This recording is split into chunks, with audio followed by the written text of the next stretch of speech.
Hi, this is Jean Falb with Total Tax and Accounting, and I wanted to share with you a tool that I came across.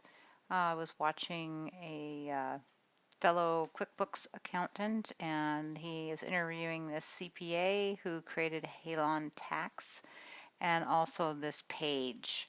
It's a great way to determine the taxation comparison between entity types. And so anytime you're going to do that, you want to go ahead and look at the taxation portion and then look at the liability portion. So I'm just going to stick with the taxation portion because that's what this calculator is doing. So the first thing it does is say what kind of a business. It's going to pick construction. Let's see, say we're an LLC, we're just one person, and we are going to make 45,000. Click the report. So you can see that it comes up with a calculation comparing S corporation treatment to sole proprietor treatment to C corp. And again, this is all in the context of taxation. So in this scenario, you can see that you have a tax savings. And then also it ticks 3 boxes. It says you have limited liability, and you have no self-employment tax, and you have no corporate tax, which if you look at the next columns over, they can't make that claim. So it's really telling you that the S corporation is the way to go. There's some caveats with that.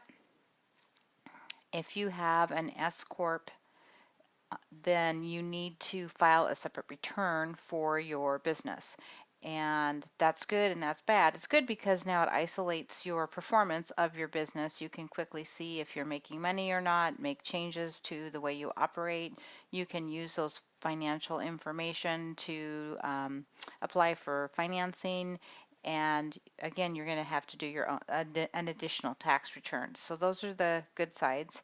The negative to doing a separate tax return is that now you, of course, have to keep a separate set of books, and you're going to have to pay for a separate tax return. So the trade-off is probably there, but just be aware that you will have 2 tax returns. If you do the S Corp, whatever loss or profit that you have will flow to your personal return. You can go over that in more detail when you talk to your tax preparer as you make your choice.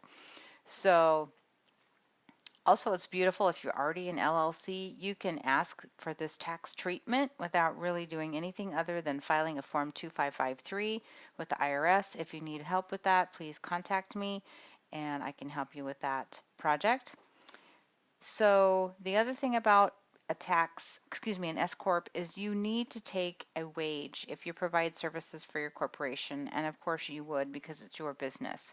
So that means you're going to be running payroll or paying somebody to run payroll, and this is a requirement by the IRS that you take payroll. So you don't want to skip that step. Uh, Again, this is just the taxation piece, but it's really a quick tool to just do the calculation and see where you would land, and you can run different scenarios.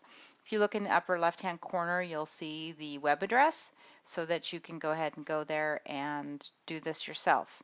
I hope this was helpful. If you want any more information about S Corp taxation or how to file your 1120S or your 2553, all those fun form numbers, be sure and contact me. I'll leave my contact information.